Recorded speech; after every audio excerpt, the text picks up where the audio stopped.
Here we go, section 5.4. This is the longest section. There's about 5 problems in here.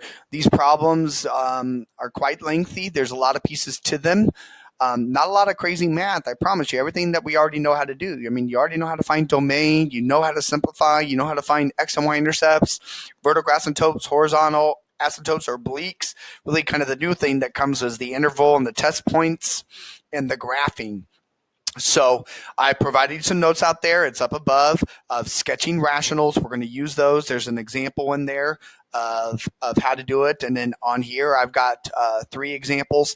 2 of them we will fully work out. And the last one is kind of one where I want to talk about in part 7 down here where it says graph, checking for holes and things like that. So let's go ahead and get started and let's get working through this. So I'm going to guide you through this first problem. So that way you kind of get a feel for everything. When you do these problems, again, I know that they are kind of long. I would go in and write down each problem on a blank sheet of paper and work through it all the way, and then go back in and fill in all the pieces that you know from your worked out solution that you have. It's going to make things a whole heck of a lot easier for you, especially in the end, because having a picture in the end to look at helps answer a lot of these questions really, really quickly than trying to answer them piece by piece as they move along. Okay, so let's do this. So the first thing says, make sure that everything is factored, numerator and denominator. Best part about this problem is everything is already factored. Okay, so step 1 is kind of done. The only thing that we need to do is find that domain in step 1. Remember, to find the domain, all we're going to do is set the denominator equal to 0 and solve. Okay, best part is it's already factored. So once we set this equal to 0, all we have to do is set each part equal to 0. So the x equals 0. So there's one of the numbers in our domain that's going to be excluded. And then the x plus 4 gets set equal to 0. And you find out that x is equal to a -4. So remember that this x equal to 0 and the x equal to -4 in our domain, these are the numbers that get thrown out because these are the numbers that make that denominator 0, and that's a no-no. We can never, ever have 0 in the denominator. And picking up with what we did from the last one, let's make that an or, okay? Or x is not equal to a -4. I probably should have put those in order, but at this point, it's fine. So these are the numbers we're throwing out. Again, I don't know if they want the interval or the set notation for this. So I gave you set a second ago. Here is the interval. Remember, interval, you just tell me all the numbers that are great. So we start at -infinity. We'll work up to the first problem number, and then we jump over it. That's that parenthesis union parenthesis. That's our jump. We pick right back up at the other side of the number. We go to our next problem number. Then we jump over 0. And we pick right back up at 0 on the other side. And we shoot towards positive infinity. So there we go. There's our domain. And again, we're working this all out before we go in and plug in those answers, because once you have all this done, it's just, we just go into the computer and that way you don't have to be on the computer all day long. You can write down all 5 problems, work them out at your own leisure, and then come back in and put that information in. Okay, next step says simplify. So is there any simplifying on this? And no. There's no way that we can simplify those 2 x's out. They cannot take each other out because this x up here is with the 1. They're connected by that plus sign that's right there. So the only way that you were going to take out this numerator is if you had an x plus 1 down below and the denominator to take it completely out. Okay, so there's no simplifying. So we skip step 2. We move on to step 3. Step 3 is all about finding those x-intercepts. Okay, we know how to find x-intercepts. Again, in the notes it tells you, but I'm going to tell you again on here. All you're going to do, and this is really, really easy, set the numerator equal to 0 and solve. It's really easy to find the x-intercepts in this. So you don't have to worry about plugging 0 in for y. Just plug the numerator equal to 0, and that's going to be your x-intercepts every time. promise you. So our numerator was x plus 1. Yep. Set that equal to 0. Okay. And so x is equal to -1. And there we go. There's one of our x-intercepts, which is -1, 0. Okay. Our y-intercepts, all we're going to do is plug x equal to 0 and solve. Okay, or it's not really solving, but it's like PEMDAS. So we got 0 plus 1 all over 0 times 0 plus 4. And so that gives you 1 on top with 0 times 4 on the bottom, which gives you 1 over 0. And that we have to throw out because we cannot have 0 on the bottom. And that just verifies what we were talking about a moment ago with the domain. See, up in the domain, we had to throw out x equal to 0. So in this case, there is no y-intercept. Cool beans. Okay. Now we're on step 4, which is what we did. Step 4 and 5 are what we just did in section 5.3. So we're going to find that vertical asymptote. To find the vertical asymptote, all again we do is we set that denominator equal to 0. Okay. So denominator equal to 0 and solve. Okay, and you're working from the simplified one. So just so you know, I know we didn't have to do step 2 in this one, but when it comes to the vertical asymptote and the horizontal asymptote and oblique and the x-intercepts and the y-intercepts, after you simplify the rational in step 2, you will work with that the rest of the way down. Okay, you'll be working with that simplified rational the whole time through the rest of the problem. The only time that you work with the original problem is in step 1. Okay, so again, some of you are probably wondering, Mr. Armstrong, why you're rewriting this out? We already know this information because it's going to be the same as the domain. And you are correct. The vertical asymptote and the domain share a very important relationship, which we will talk about a little bit more later on. But right now, you will see that the vertical asymptotes and the domain are actually the same values. And that's important for us. We like it when they're the same values. It's when something changes because of step 2 from the beginning to this step 4, where we have pieces that we have to be careful of. All right, step 5, it's all about the horizontal asymptote or the oblique asymptote. Now on this one, we do need to, and if you have simplifying in step 2, you will do this. But since this is our function that we're working with, because there was no simplifying in step 2, this is the one that we're working with, you will want to go through and unfactor all of this because we need that information for the horizontal or the oblique piece. So any foiling that we can do once it is simplified, you'll want to do that. So since this is the simplified form, I do need to FOIL the bottom, which gives you x squared plus 4x. And I need this guy. Okay, this is what's going to help us answer that step 5.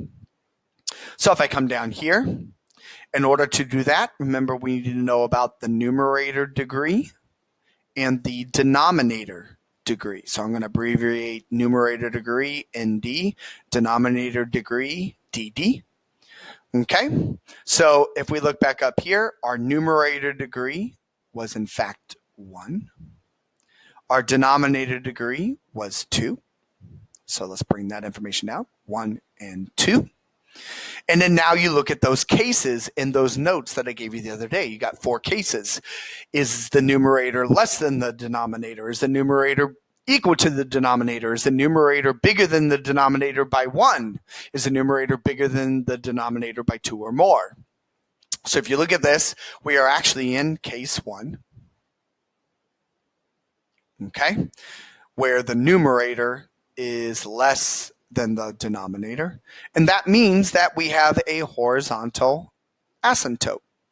There will be no oblique, and that horizontal asymptote will be equal to y equal to 0.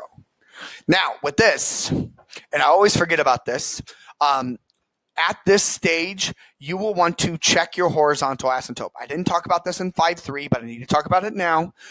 It is possible for the horizontal asymptote and the oblique asymptote to be intercepted.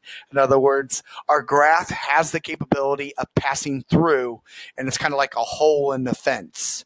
Okay, our graph finds a way to go through those. So we need to take this time right here to check and see if we do, in fact, intercept the horizontal asymptote. And how do we do that? Well, you take your answer and you set it equal to our simplified rational, or in other words, it's just the original equation on this. And we solve. So I'm taking the 0 that we found, because that's what our horizontal asymptote is, and I'm setting it equal to the x plus 1 over the x plus 4. And we're going to solve. Okay, we're going to see if we can actually figure out what x is. So as long as the variables don't all cancel out, you might have an intercept. But if the variables all cancel out when you solve this, that means you have no intercept. Okay, so if the variables all cancel out, that means your asymptote, there's no way through it. But if we solve this and we figure out that there is an answer for x, then that means we can get through. All right, so how do we solve this? Well, it's just a proportion. This 0 is over 1, and we're going to cross multiply. So what happens when I take 0 times that entire denominator? It just cancels itself out. It becomes 0. What do I get when I take 1 times everything up top in the numerator? You get x plus 1. So is my variable x going to cancel out in this? No. I'm going to have an answer for x. All I have to do is subtract 1, and I find out that x is equal to 1. So that means we do intercept the horizontal asymptote. And we intercept that horizontal asymptote at 1, 0. Okay? So because my x did not cancel out, there was an interception. If this x would have gone away, then there would have been no intersection on the horizontal asymptote. And again, because we have a horizontal asymptote, we do not have an oblique. So now kind of comes the new part, step 6. Okay? So step 6, as you can see in here, we're going to talk about the intervals and the test points. And we did something like this back when we did the quadratic inequalities in module 3. Okay, so in module 3 we did the quadratic inequalities, and remember how we set up intervals to test, and what we cared about was whether it was positive or negative. Well, this time when we do these intervals and the test points, we actually want to figure out what the numbers are, because I want these points to help me graph. Okay, so I come back over here, and so in order to find these intervals, we're going to worry about our x-intercepts, which our x-intercept was a -1. So I'm going to write that down. And then we're going to use our domain values and our vertical asymptote values. Okay? Hopefully your domain values and your vertical asymptote values match, which is good. And I'll explain what that means coming up. So in here, our domain values are 0 and -4, and they match our vertical asymptotes, which are 0 and -4. And I'm going to put those values down here. So we got a 0 and we got a -4. So this is just like those. These are what we consider the critical values. Okay, and this is just like what we did when we did quadratic inequalities. We need to pick values that are below -4, between -4 and 1, between -1 and 0, and above 0.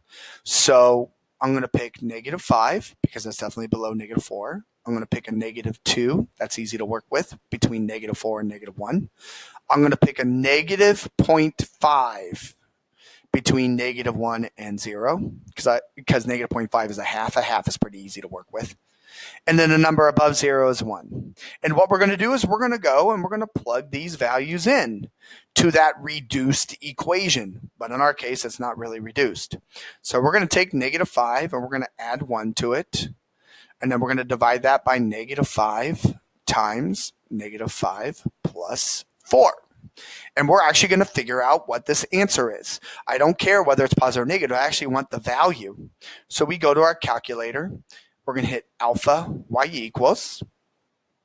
We're going to put -5 plus 1 all over -5, parenthesis, -5 plus 4.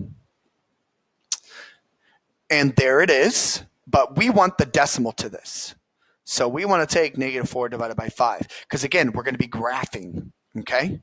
So we got -0.8. All right? So we now know that at -5, we are at a -0.8. And we'll graph that point. Now, let me show you a way that we can kind of speed things up. So because we are dealing with a function here, we can go up into our graphing calculator. Let me clear that guy out. And we can actually put that in. Alpha y equals. And we can put in the x plus 1. And then put the x, and then the x, oops, not a 1, x plus 4. And we can use the table feature to figure out all the answers that we want. See, I can scroll up. Hey, there's that -5 we've got. These errors, those are your vertical asymptotes, so that's just verifying things. We chose -2, which -2 is 1/4. Okay, so I can come over here, and we now know that -2 is at 1/4, which is 0.25. If you look at the table, you're not going to get the -0.5. We're actually going to have to plug into that one, using the calculator. And then there's the 1 value, 2/5. So I know that at 1, 2/5 is really 0.4. Okay? So we still got to get this -0.5. So we'll go and we'll use our calculator to help us out with that. So let's jump into our calculator. Second quit. So I'm going to go out there and grab that fraction that we had instead of trying to rewrite it all again. And I'm going to use an insert feature because your calculator can do inserts. So I'm going to change this -5 into a -0.5. So when you want to insert, you need to put your cursor over the spot after where you want to insert. So I want to put a point between the negative and the 5. So I put my cursor on the 5 because that is after the spot that I want to put the point at. And to insert, you're going to hit second and delete. And notice that my cursor that was originally a black box is now like an underscore, a flashing underscore. So if I hit the decimal, there's my -0.5. And so again, to do the insert, you just put your cursor where on the spot just after the place that you want to insert. So I want to insert right here before the 5. Okay, so I put my cursor on the 5, hit second delete, hit my decimal. There's my 0.5. Scroll over here, put my cursor on the 5. I want to put a decimal in front of it. So I hit second delete, put the decimal, and now it's ready to go. And there's what happens at -0.5. I'm at -0.28, or if you want to call it 29, whatever. So -0.28. And now we're ready to graph, okay? Now, before you graph, you do want to check for what we call holes. And how do I know if I have a hole? This is what I was saying, that there's a special relationship between the domain and the vertical asymptote. As long as your vertical asymptotes and your domain values match, that means you have no holes. So they did match this time. My domain I threw out the 0 and the -4. My vertical asymptotes, I have a vertical asymptote at 0 and -4. They match. So that means I don't have a hole. Whenever your domain and your vertical asymptotes do not match, and the reason why they would not match is because in the simplify step, one of those values in the domain got canceled out because of simplifying. When they do not match, that means you have a hole. And the hole will occur at whatever number in the domain is not in the vertical asymptote numbers. So whatever number is missing from the vertical asymptotes that's in the domain, so it exists in the domain but not the vertical asymptotes, that number that exists in the domain that's not down there in the vertical asymptotes, that's a hole. And my last problem, we'll talk about that. But since these match, and in my next problem, they will match as well too, you do not have to worry about any holes. But if there was a hole, this is the time where we would take care of that. All right, because now we're getting ready to graph, and that's step 7. Okay? So we're going to take all this information, whoa, too far, that we have on that previous page, and we're going to put it all on this graph. Okay? So let me walk you through how we're going to do that. So the first thing you're going to do when you're graphing is you're going to put on your x-intercepts. Okay? So we have an x-intercept at -1. And I'm going to put my little dot there. Okay? We have an x, we don't have any other x-intercepts. We don't have a y-intercept, so there we go. There's the first part. Graph your x-intercepts, graph your y-intercepts. Okay? All right, step 2 says to put on your vertical asymptotes and your horizontal asymptotes. So vertical asymptotes are just vertical lines, and they're going to be dotted. The same thing with the horizontal asymptotes. It's a horizontal line, and it will be dotted. Okay? So I have a vertical asymptote at x equals 0. So here is where x is 0. So we're just going to draw a dotted vertical line. Okay? So there's one vertical asymptote. And then I also have another vertical asymptote at -4. So all I'm going to do is draw me a vertical dotted line at the -4. And that is the vertical asymptotes. We do have a horizontal asymptote at y equals 0. Here is y where it's 0. So we're just going to draw a dotted horizontal line. Wow, this is horrible. Okay? And then at this point, you can also put in your intercept for any horizontal, or you can also do your holes. So we do have an intercept on there, and it's already marked because it was actually our x-intercept right there. So you've already got that taken care of. And now all we're going to do is we're going to go over here. We're going to put in our test points. Okay? So I got a point at -5, -0.8. So since looking at my y values in here, I've got -0.8, I've got -0.25, I've got -0.28, 0.4. Since my y values are not very big, all I'm going to do is just put a 1 up here and a -1 down here, and my graph is going to fall in between those because my decimals are not very big. So at -5, we're at -0.8. So that's definitely down here somewhere. And again, we're graphing. So this is good enough for government work. Okay, that's probably a little bit too low, but close enough. So -5, -0.8, there it is. We're going to put on a -2, and it is up at 0.25. So here's halfway. There's probably halfway between that. So there's 0.25. We got our x-intercept, and then we've got, a half. So -0.5. It's down at -0.28. So again, a halfway, right around in here. Close enough. So there's -0.5, -0.28. And then 1. So 1 at a 0.4. So here's half. So this is 0.25. So probably right around in here somewhere. Close enough. All right. And now all we do is we draw on our lines. Okay. So here are some things that can help you. Again, you have your graphing calculator. So you can go on your graphing calculator and you can take a quick look at the graph.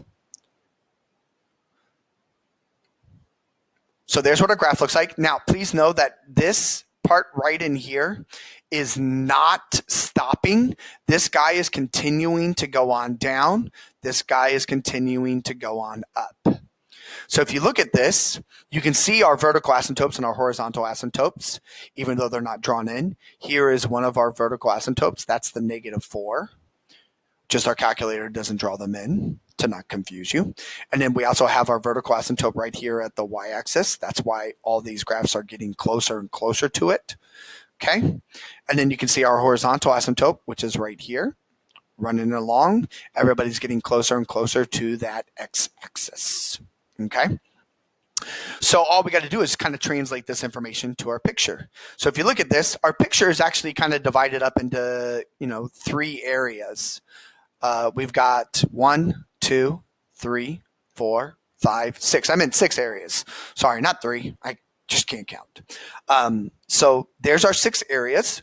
So any areas where there's not points in them, you're not going to mess with. So these areas that are down here, there's no information down in here. There's no points. There's nothing. Okay. There's no information up in here. Okay. And that's verified by our graph. See, look, no information up in there. No information down here. Okay. So you're not going to draw any graphs in there. So our graphs are going to stick to where there are points and information.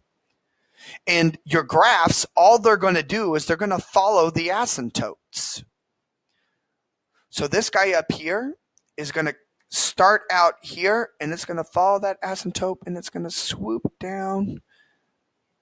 And then it's going to get really, really close to the vertical asymptote there. All these lines do is follow the asymptotes. It's like kind of like you're out and you're following like a fenced-in area. So I'm following my horizontal fence right here, and then I'm going to curve because I can see the corner coming up because I have to curve, and I'm going to start following my vertical asymptote that leads me down here. Okay, it's like a fenced-in area. So up here, notice my point starts above my x-axis, so I'm going to start up here. I'm going to start coming down. I've got to go from point to point, and then I just keep following it on down. Okay, let the points guide you. How did I know that my graph did this and it didn't do something weird where it starts like this and came in here, then we hit that guy and then squiggled around and did stuff like this, and maybe there's like a loop-de-loop down here? How do I know my graph's not doing that? Well, again, this is a function. This is in function notation. Functions don't do that, because if they did do that, they would not be functions anymore because they wouldn't pass the vertical line test. So I know that my graph has to do this. Okay. Also, look, it's verified right here. It comes down, it swoops, and it keeps going on down. That's that part we just drew. And then over here, our graph is going to start up here and follow along the fence. It sees the corner. We got to start curving, and now we're going to come down here and follow along the horizontal fence. And there you go. There's what the graph looks like. And that supports what we see in the calculator. Okay? And now that I have all this information, this is the point where I would go into my math lab and start putting all this information in, because you have all of your information that's right over here, and you have the picture. What I do want to talk about right now is I want to talk about 2 questions in particular that you're going to see that this is why I do all the graphing and everything first, is to help answer these 2 questions. Okay, so this first question that's up here, it says, determine the behavior of the graph on either side of the vertical asymptotes if one exists. Select the correct choice below, and if necessary, fill in the box or boxes to complete your choice. So this first piece says it approaches infinity, positive infinity, on one side of the asymptote and negative infinity on the other. So what that means is, if we look back at our picture, That's exactly what is happening at -4 and our 0 asymptotes here. At -4, one side of my graph is going towards negative infinity. The other side of my graph is going towards positive infinity. That's what that statement says. One side of your graph is going towards positive, one side of your graph is going towards negative. Okay? So you could, in here, put -4. Looking at what happens at 0, you got the same thing happening. At 0, one side of my graph is going towards negative infinity. At the 0 asymptote, the other side is going towards positive infinity. So if you have multiple answers, the directions down below say put a comma between them. So you'd put -4 and 0 in there. However, this question adds on an extra piece that says it approaches negative or positive infinity on both sides of the asymptote. What that means, it means that if you have an asymptote, if this is happening, it approaches either positive infinity or negative infinity on both sides. That means your graph is shooting up towards positive infinity on both sides, or your graph is shooting down towards negative infinity on both sides. That's what that extra sentence right there is stating. And since our graph does not have any of that happening, choice A has to be thrown out. Even though it worked for that first sentence, our graph doesn't contain that second sentence. Okay? So if we read part B, not part B, but choice B, it says it approaches infinity on one side of the asymptote and negative infinity on the other. There's no extra information, no other sentence. This is actually the answer that we want, because this is what is happening at our asymptotes. One side is going to positive infinity, one side is going towards negative infinity, and there's nothing else that's happening. Part C down here, choice C, that's that extra sentence that made choice A invalid. So right in choice C, if we had a picture that looked like this or just that one, we would choose choice C and put our asymptotes in here, the numbers for them. Okay? So that's how that question gets answered. It's all about looking at your picture. This is why I do my graph first, and seeing what's going on at my asymptotes. Is my graph both going in the same direction towards negative infinity or positive infinity, or are they going towards opposite directions when they hit that asymptote? Okay, then the last one. Now this one is more about looking at your graph, and what it says use the real zeros of the numerator and denominator of R to divide the x-axis into intervals. Okay? Determine where the graph of R is above or below the x-axis on each interval. Okay? Now, we are strictly wanting to be above or below. Okay? When it says the real zeros of the numerator and denominator, what that means is it's talking about the x-intercepts and your vertical asymptotes. Okay? That's what it means there. So what this is asking for is it wants intervals. And we did something just like this all the way back in Module 2 when we were analyzing just functions. And remember that I drew a line across the board on the x-axis, and we talked about, when is my graph greater than 0? When is my graph less than 0? That's the same question. Okay, so when I come back over here, if I take my graph and I cut it across here, I want to know, when is my graph above the yellow line? When is my graph below the yellow line? And you're going to work from the vertical asymptotes to your x-intercepts. Okay, so when we start this, my graph starts over here negative infinity, and the first object I run into is a vertical asymptote.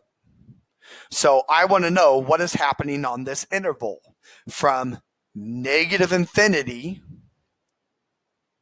to -4. Okay? And this is all going to be in parentheses no matter what, because we are either above or below. Okay? These will all be parentheses. Do not worry about brackets, because we don't want to know what's happening when we're on the x-axis. We want to know when we are above it or below it. So again, parentheses no matter what. So if I look at my black line right there, that black line is below the yellow line. So that means this is one of the intervals that will go for a below answer. Let's fix that B.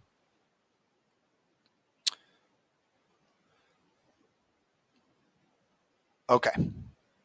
So then now we continue. We pick up from that asymptote on the other side, and we go to our next object, which is an x-intercept. It's right there. It's an x-intercept. Okay? Because everything is about asymptotes and intersections. So we want to know what's going on with our graph here. So when we look at our graph, all this black line is above it. Okay? So from -4, because that's where we picked up, to -1, our graph is above. Okay? And so now we're going to pick up on the other side of -1, and we're going to go to our next object, which is a vertical asymptote. So we want to know, what is our graph doing in here? Well, it starts at that -1, and it's going down. So it is below. So we're going to add on another one up here. And we are now below from -1 to 0. We are below. Okay? And we do not put unions between these. Over there on that, in the directions, it will tell you to put commas between your answers. Okay? So now we pick up on the other side of the asymptote of 0.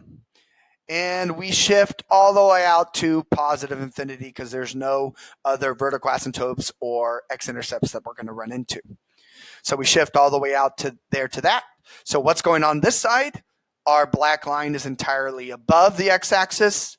So starting at 0 to infinity, we are above the x-axis. So all we do is we take these answers that we had right here, and we select the correct choice that we have over here. So we're looking for an answer that talks about both above and below information, and that will be choice A. Choice A says the graph of R is above the x-axis on these intervals, and for us it would be F, and the graph is below the x-axis on those intervals. So that's where you put those two pieces of information, actually those intervals that we had over here in yellow. That's what goes in those blanks. Okay? So you wouldn't choose B because the graph is not entirely above the x-axis. You wouldn't choose C because the graph is not entirely below the x-axis. So you wouldn't worry about any of that. Okay? So that's how we answered these questions. All right. So I've got 2 problems left. Let me show them to you. And you can go ahead and pause the video and try these. Let me pause. There we go. Oops, I pinned the wrong page. So let's take this guy. Let's pin it. And there they are. So here are the 2 problems. G of x, I will go all the way through, and we will look at the graph, and we'll talk about all those answers. The f of x, this is that special case where you will see something happen between the domain and the vertical asymptotes. So I'm going to leave that as a surprise for that one. I will not worry about all the graphing and things on that. I just want to talk about what's going on with that f of x case there. So go ahead, pause the video, give these a shot.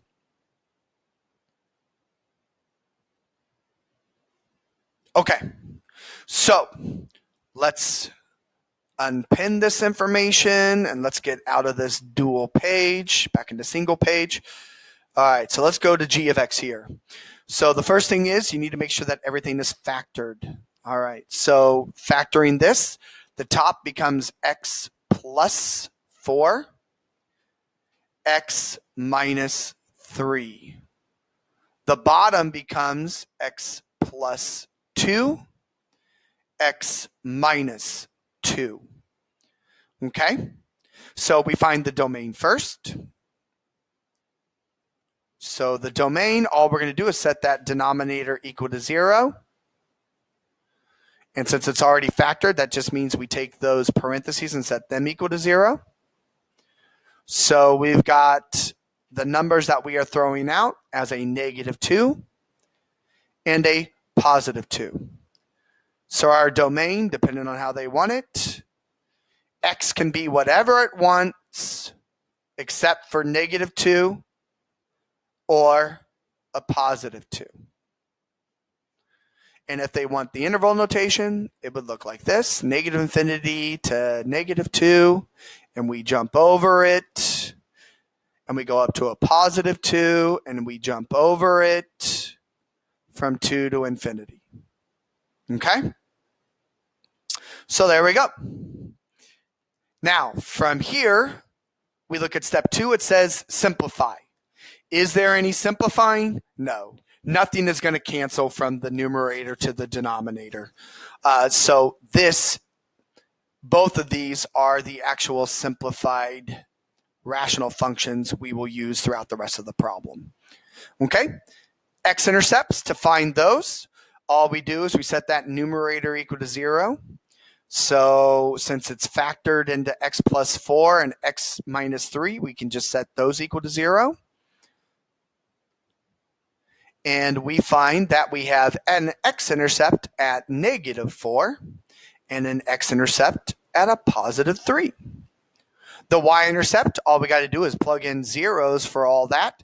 And it doesn't matter which one you plug in zeros for. You can plug it into the unfactored one or the factored one. It doesn't matter. I'm going to plug into the unfactored one. So x squared 0 squared plus 0 minus 12. I don't really need the parentheses around that middle 0. I don't know why I did that. Let me get rid of that. It's just silly me. So 0, and then on the bottom we got 0 squared minus 4. So 0 squared is 0, plus 0 is 0, minus 12. So that numerator we get a -12. In the bottom, 0 squared is 0, minus 4 is a -4. When all is said and done, we have a y-intercept of 3. And there we go. Vertical asymptotes. So because there was no simplifying from the beginning to this point, our vertical asymptotes are going to match the domain. So that means, as I said earlier, there will be no holes. So we know that we have vertical asymptotes at -2 and a +2. Okay? Because they should match. There was no simplifying of this from step 2.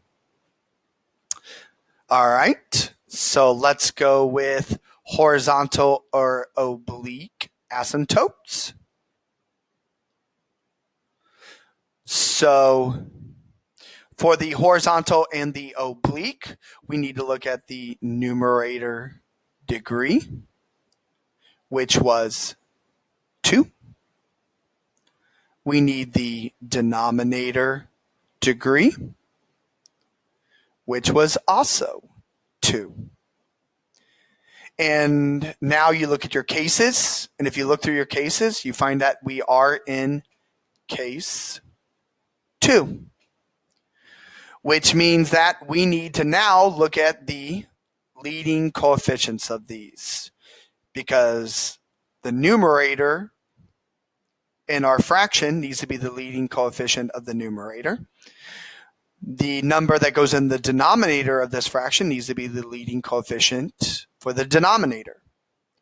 Okay, so if we go up here and we look, the leading coefficient up in the numerator is 1 because there's an invisible 1 in front of the x squared.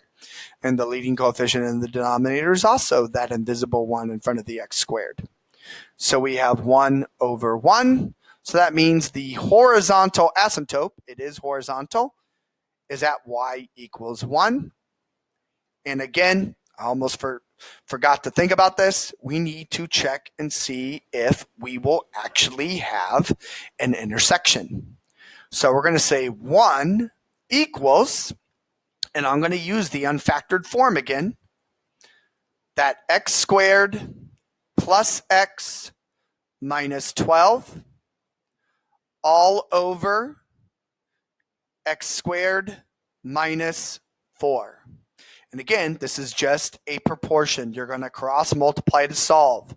This 1 over here has a 1 in the denominator.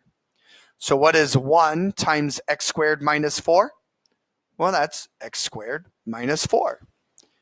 Equal to, what is 1 times x squared plus x minus 12? X squared plus x minus 12. And then let's get the x squareds all on one side. So subtract x squared, subtract x squared. Those two cancel out, leaving you with negative 4 equal to x minus 12. And since the variables did not cancel out, that means we are going to have an intersection here. Okay? So we are going to have an intersection, an intercept. Okay? So let's figure out where that intercept is at. So all we got to do is add 12, x is equal to 8. So the intersection is at 8, comma 1. All right? All that's left now is to do our test points. Okay? So again, we're going to have our domain help us out, which our domain was -2 and 2. So I'm going to put a -2 and 2.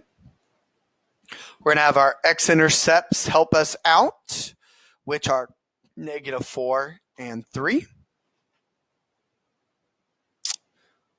Okay, we don't have to worry about the vertical asymptotes being any different or being any holes because they are the same. See, vertical asymptotes match those domain values. Okay, so here's what we're going to be finding our points to. Okay, so we need to select some numbers. So I'm going to select -5 because that's below -4. I'm going to select the -3. That's between -4 and -2. I'm going to select 0 in here. Between 2 and 3, I'm going to select 2.5. That's a good number to use. And above 3, I will select a 4. Okay? So I'm just going to cheat. I'm going to have my calculator help me out with all of these by using the table feature. I'll be able to get all these points figured out really, really quick. I will have to use the mathematical features to help figure out the 2.5. Okay, but let's go use our calculator. And it doesn't matter which version of that equation you put in. I'm just going to go ahead and use the factored form. So we did our alpha y equals, and then we've got x plus 4, and then we've got the x minus 3 on top. Too many negatives or minuses in there. Whoops. And then down below, we've got x plus 2, and then the x minus 2. So there we go. Just hit our table. All right, so -5 is 8 over 21. Oops, had the eraser on. 8 over 21. -3 was -6 over 5. The 0 was 3, which, well, that makes sense because that was our that was our y-intercept. This was negative 6/5. And going down, we can't do the 2.5. I'll have to do that outside of this. So the 4 was 2/3. So let's jump in and let's figure out the 2.5. Okay, oops, second quit. So alpha y equals 2.5 plus 4, 2.5 minus 3, all over 2.5 plus 2, and 2.5 minus 2. And there it is, negative 1.444 repeating. So negative 1.4 repeating. Now I know the 2/3 is 0.6 repeating because again we need these decimals. I know that negative 6/5 is negative 1.2. Now the 8/21, I don't know that off the top of my head. 8 divided by 21, so is 0.38. So 0.38. And now I'm ready to graph. So let's go do it. Okay, so I'm going to go back to dual page. I'm going to pin this guy in place. And oops, didn't pin it. There we go. All right, so let's start graphing. So again, the first thing we're going to do, we're going to plot our x-intercepts, which is at negative 4. There's an x-intercept. And then at a positive 3, x-intercept. Okay, we do have a y-intercept as well this time. So let's plot that one. It's at a positive 3. Let's put that right there. Y-intercept. Perfect. We have vertical asymptotes, so let's put those on there. We got one at a negative 2 and one at a positive 2. So again, vertical asymptotes, we just draw on those horizontal lines. Or sorry, vertical lines dotted. Okay.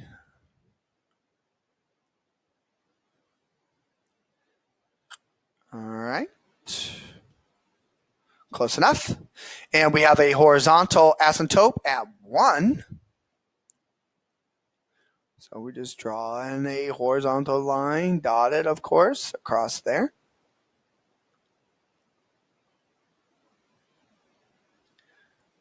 All right. And we can go ahead and put in the intercept through there. So we do intercept the horizontal asymptote at 8.1. So I'll just put a little 8 out here. So that's where I'm going to go through my horizontal asymptote at. And then now we're just plot the rest of those points, those test points that we have. Oops, grab the wrong side. There we go. Scroll on down for me. Come on. There we go. So we got a negative 5.38. So negative 5, probably should have moved that out. And then 0.38, I don't know, probably right around in there. Close enough. Good enough for government work, right? We got a negative 3. And we are at a negative 1.2. So let's put the negative 1 right there. And we're at negative 1.2. So that means we're just a little bit past it. So that's close enough for me. We got the 0, 3 graphed. We got 2.5, negative 1.4. So that's halfway between here. So negative 1.4, we'll put it right there, close enough. Probably a little too low or too far down, but that's fine. Again, it's a sketch. And then we've got a positive 4 and at 0.6. So that means it's right about there. And now all we got to do is put our lines on there. Okay? So I'm going to do it in black. So if we look at this, we've got 6 areas again. 1, 2, 3, 4, 5, 6. Okay. Any areas that don't have any marks will not be used. Okay.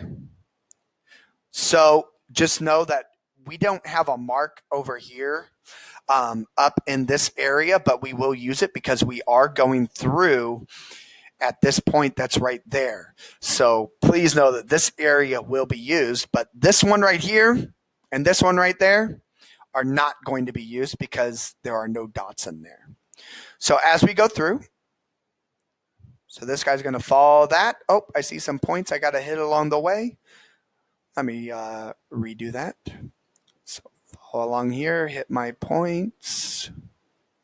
And there we go, and just follow the fences. This guy up here is going to come down, hit this point, and go back up. Whee! Wow, that's horrible. Let's redo that. Whee! Yeah, I can do better than that. So we're coming down, we sweep over, we sweep back up. There we go. A little bit better, not the greatest. Okay. And then this guy's going to start down here because that's my lowest point right there. We're going to come up. We're going to shoot over, hit there, and go on through. And there we go. There's what our graph looks like. Let's fix this little arrow. And again, you can verify that going into our calculator. I mean, we already put it in up here. So if you just hit graph, here's what we know. See, there's the vertical asymptote of -2. There's the other vertical asymptote of 2. Okay, you can kind of see that these lines are zoning in right here along that horizontal asymptote. Okay, it will, let's see here, 1, 2, 3, 4, 5, 6, 7, 8. Right here is where we're going through that one. Okay, so you can see all that information. Our graph looks just like that. Okay, and then we can go through and we can answer all those same questions. So let's talk about those. I mean, you've got all the information right here to answer a lot of them, but I want to talk about those 2 weird questions. Okay, so if I get out of this mode, single page.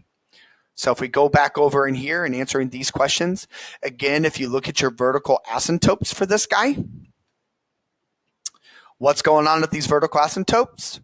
Well, we are going towards -infinity here and positive infinity here.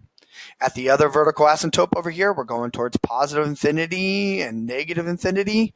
So you would end up selecting that same answer that we selected last time, like B, where on one side we're going towards positive infinity, on the other side we're going towards negative infinity. Okay? So down, and again, you'd put the asymptotes with a comma between them. Let's talk about when we are above and below. Okay? So again, if we come in here, this is a little different this time. But again, we're worried. We're cutting our graph right here. Oops, wrong color line. Again, wrong color. There we go. We're cutting our graph in here. And we want to know, when is our graph above that and below it? So we started in negative infinity right there. There's my arrow. And I'm going to go to my first artifact, our first item, which is an intercept. So what is our graph doing between those 2 pieces? Negative infinity and -4. Well, our graph is above the x-axis. So from negative infinity to -4, we are above. So now we look at the next section from our x-intercept to our asymptote. Where is our graph out there? Well, our graph is below. So you now know that you're going to select an answer that says that we are dealing with above and below. And when are we below? We are below from -4 to a -2. And then now we work from here. So this time we're going to pick up on the other side of the asymptote. We're going to keep going and going and going and going until we hit the next asymptote, because there's no x-intercepts in there. So where's our graph out here? Well, it is above the x-axis. So from -2 to a +2, comma between those answers, we're above. And then now we're going to pick up after 2, and we're going to go to our x-intercept. So a short interval there, because we have an x-intercept at this 3. And where is our graph from 2 to 3? We are right here below the x-axis. So 2 to 3, we are below the x-axis. And then finally, from that x-axis, or that x-intercept, all the way out to the infinity positive, where's our graph? We are completely above. So from 3 on out, the rest of our graph is above. And there you go. That's how that question would get answered. And again, you would be selecting, that same choice that we did with our first one. We would select that A because we have graph above and below. All right, so let's talk about this last one. All right, so this is the one where you will actually have a hole. Because when you do this, the domain and the vertical asymptotes will not match. Okay? So let's take a look at that information. And let's talk about that real quick. So the numerator factors to x plus 2, x plus 1. The denominator factors to x minus 4, x plus 1. So when you find the domain of this, you see that the domain, when you set this denominator equal to 0, I'm just going to do the set notation for this, we are throwing out the values of a positive 4 or x cannot equal a -1 because we're throwing those out. Now, step 2 says that we need to simplify. So when you simplify this, those two go away. And so this becomes the function we work with from here on out, from step 3 on down. This is our function. Okay? So from step 3 on down, we no longer worry about the original function. This is what we deal with. This is what I was talking about way back at the beginning when we started this section. Okay?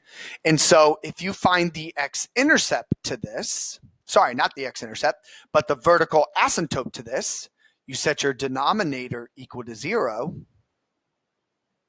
Okay? Vertical asymptotes. So x minus 4 equals 0. You see that we only have one vertical asymptote. Notice the domain does not match the vertical asymptotes. So that means we have a hole. Okay? This is happening. Now, where is this hole? What is the difference between these two?